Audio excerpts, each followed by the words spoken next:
Good morning, everybody, and welcome to our day 6 of our virtual field trips. I hope you're all had a great weekend, and I hope, you've made the time this morning to come join us. Thank you so much.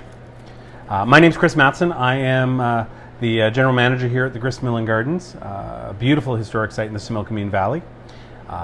And today we're inside our kitchen, which normally serves the little restaurant that we'd be running if only things were a little different right now. Now today we are going to bake bread, and a little bit later I actually have somebody to help me, so that's pretty wonderful. Now before we get into actually baking bread, we should talk a little bit about the components and what goes into actually baking a loaf of bread. So if you have a pen and a piece of paper handy, I would grab those so that you can keep track of the recipe for what we're making today. Now, bread has an incredibly long history. Archaeologists doing research are now finding evidence of flour, so ground up grain, almost 30,000 years ago, which is a lot longer than we originally thought. Now, it only seems to be between 10 and 15,000 years ago that we start turning that flour into bread. We're not sure exactly what order things happened in. One of the current theories is that maybe we were making something like porridge out of early grains, grinding them up a little bit, just enough to make a porridge with water and eating that, and then somehow some of it cooked and people discovered bread. So the ingredients of bread are flour, water, yeast, and salt. That's what we need to make the kind of bread that we think of as bread. You don't actually need all 4 ingredients to make bread. All you need is flour in a liquid. But to make the kind of thing that we think of as bread, which is leavened, which is fluffy on the inside, and which tastes good, you need to add the yeast and you need to add the salt as well. Now, it's a long road to get all the way to bread from where it starts, which is with wheat in a field. Now these are individual heads of wheat, and inside there's seeds inside each of these. Now the whole reason that we're talking about bread today is because we're here at the Grist Mill and Gardens. Our historic site is all about making flour. We have Western Canada's only working water wheel powered flour mill here. And in a couple of weeks, hopefully we'll actually get it up and running. So you start off by either gathering wild or harvesting with agriculture wheat. Now this is basically a really large kind of grass. The seeds inside are called wheat berries, and they look a little something like this. There you go. So there's the wheat berries right there. Now we grind them up, but when we grind them up, we actually end up with more than we think. So I'm going to take the phone, and I'm going to flip it around so that I can show you what I've got here on my table. So there is wheat berries. They've had all the extra stuff removed, all of the papery outsides and things like that. And so we have nice clean wheat berries ready for grinding. When we grind them, we get something that looks like this. Now it's got a whole bunch of different components in it. This is whole grain flour. This has lots and lots of different things in it. Now, the first thing that we care about is the bran. The bran is the outside of these seeds. It's the protection. Think of it like the shell of an egg. Well, this is what bran looks like. We've taken it. We've already managed to sift it out. We've removed it, and so there's the bran right there. Now, this is another part of those seeds. This is called the germ. This is what wheat germ is. Think of germ as being like the yolk of an egg. So if this is the shell of the egg, this is the yolk of the egg. That's what's inside, what's covering the outside and part of what's inside those seeds. The last part is the starchy part. That is the endosperm, which when we grind up turns into white flour. Now, unfortunately, all the tasty stuff, all the really, really healthy for you stuff is in here and here. But we take those away when we get white flour, which is why we have to start putting vitamins and minerals back into flour. That's why flours that you buy these days are enriched, because we have to put the minerals and and vitamins back in because we lose so much nutrition with these things.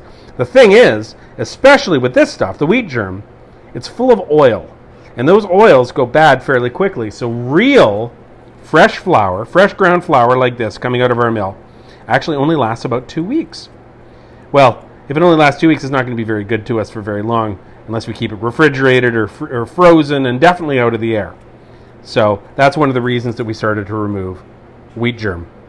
Bran is a different issue. Bran, because it's kind of like eggshells, is sharp little knives. And the last thing that we want is those sharp little knives getting in the way of our dough rising. So some of it's okay, but we have to be really careful how much bran is in a good leavened loaf. So, again, we start with the seeds, we grind them up, and then we can sift out the various things, the bran, the wheat germ, ending up with the white flour. Now that's the first ingredient in our bread. The second is water. One of the cool things that happens when you have water and you add it to flour is that these various chemical reactions happen inside, and the protein inside the flour starts to stick together. Now, it sticks together kind of like glue, and so we call that collection of things that stick together, we call that gluten. We want gluten in bread because it's what lets the bread be sticky and lets it hold itself together when the next stuff happens, which is the yeast. Now, this right here, if you can see, is just a bunch of dry active yeast. Maybe if I bring that closer. Nah, can't quite get it into. Anyways, yeast was such an important discovery because yeast puts bubbles inside the dough that we're making, and it makes it lighter, and frankly, it makes it tastier. Now, the original yeast would have been found entirely by accident. If you just leave flour and water out for a while, you eventually capture yeast that's floating around the air all the time, and it ends up doing its job and creating those bubbles.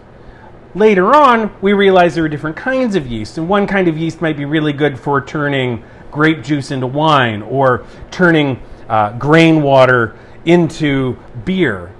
Well, there are particular yeasts that are good at making bread, and that's what we buy in the store today.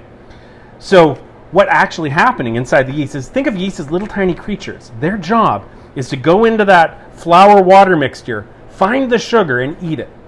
Now, when they do that, they fart. They actually make a whole bunch of gas. They can't help themselves. That's what they do. And so as they make that gas, those bubbles start to form inside the dough and rise it up and make it bigger. We want it to be quite a bit fluffier and bigger so that when we put it in the oven and make it all solid, it's not a hard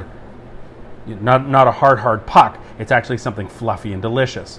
Now, yeast do other things too. They make a bunch of other interesting chemicals. They make alcohol, of course. They make other flavor chemicals. And so that's why if you have some kinds of yeast, they'll make really sour flavors, like in sourdough. You can get lots of different things going on with those yeasts. Now, last but not least, we need salt. And we need salt because when we think of bread as having flavor, as being something really enjoyable, and our bodies are just used to the salt. So you put salt into your dough. Now, as it happens, I have coming just into the kitchen right now, my helper for the next stage. He's going to come in, I think. I'm going to move out of the way here, and we'll introduce him. So come on in. So here we go. Whoa, no, what happened? There we go. We dropped the camera. That happens. Oh, we dropped it again. Anyways, here is my helper today. Now, can we see behind the mask? Can we see who's there, please? Yeah, if you're going to help, you're going to need to see you. So this young man right here, let me get him into... there he is. This is my son, Eon. How old are you, Eon? You can say. 7 years old. He's feeling a little bit shy today, but that's okay. So, Eon, come on up onto the chair. We're just going to put the camera back in its spot. Here we go. Okay, I brought my very own mixer basically today. So here's what we're going to do. I have a giant bowl of flour. So the first thing that we need to do is we need to put flour in a bowl. So I need 3 large scoops into this bowl. That is huge. That is huge. Well, we only need 3 scoops of it. So you can use your hands. I don't mind. There we go. And get it nice and level. And so put that in. Good job. Scoop number 1. Okay. And then we'll do the next one. Oh. Scoop number 2. Wow, I've used a whole bunch already. It's true, you did. And now what about scoop number 3? So we want 3 and a quarter scoops. So can you put one small scoop in too?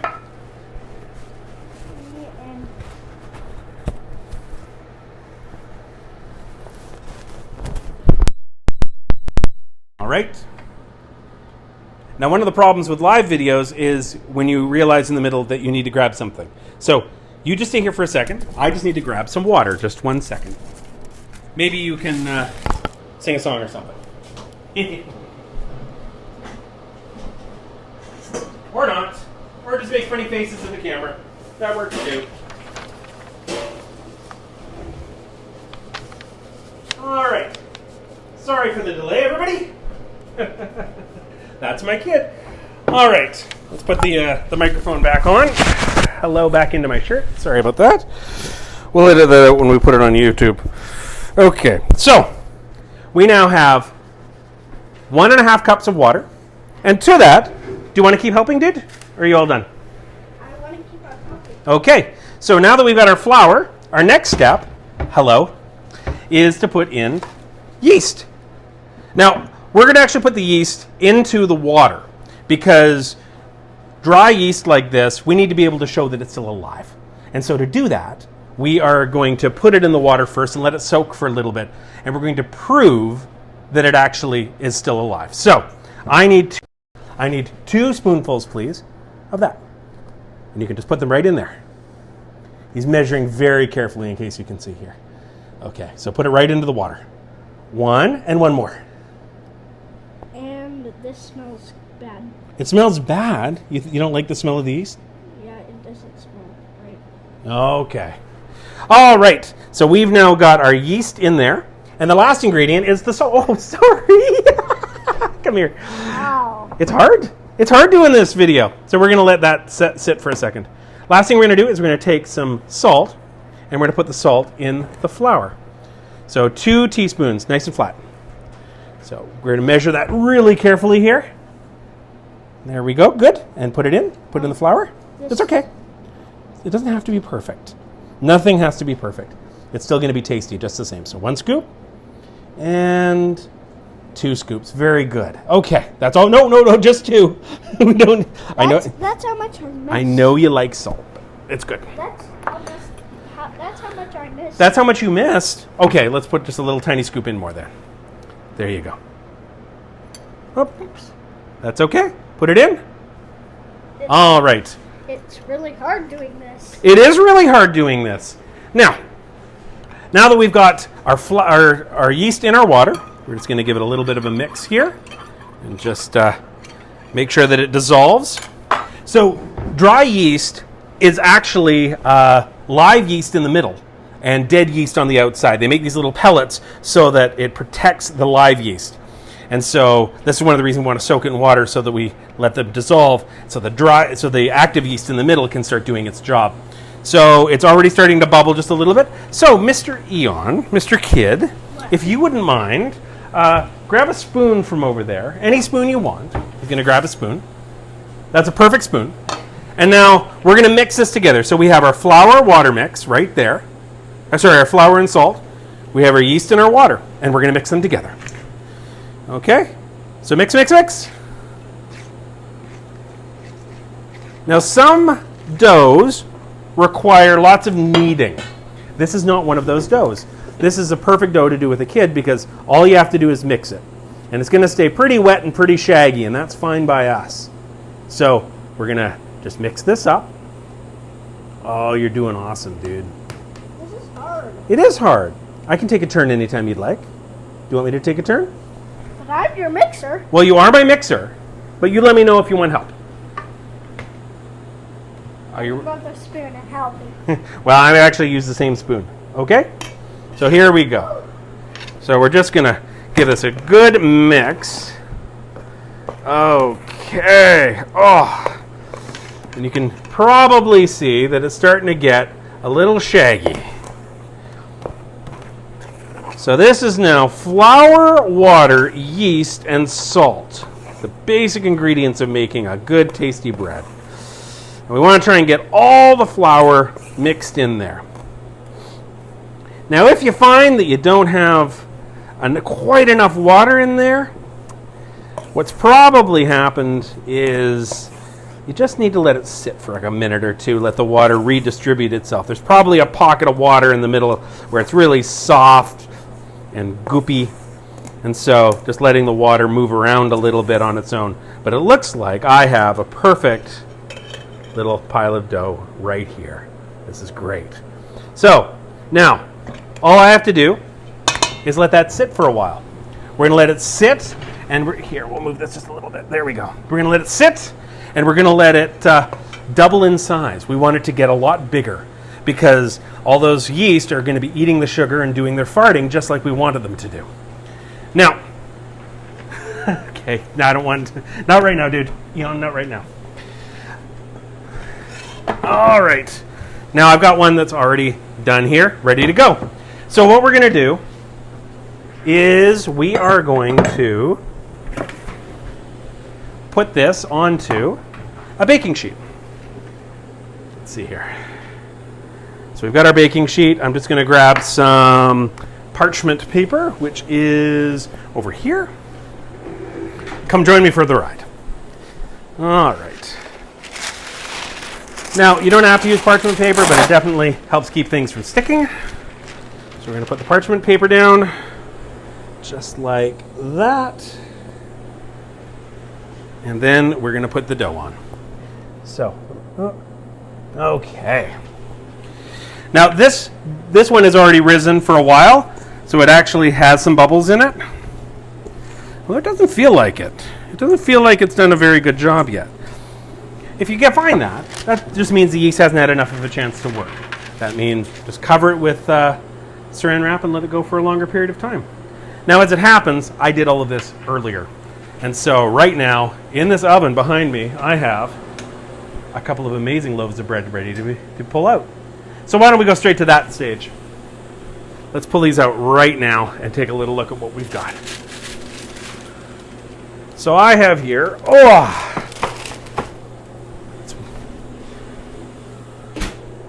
two amazing loaves of bread. Now this loaf was made with exactly the recipe I just showed you. And this loaf was made with the dough where I used more of our own whole wheat. Now, I'm going to let them cool for a couple of minutes before we cut into them. But I think they're going to be pretty darn tasty. And look, there's a kid right there looking very serious.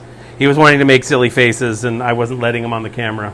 So, anyways, I am going to post pictures in the comments afterwards when we cut into this bread, when it cools down in just a few minutes.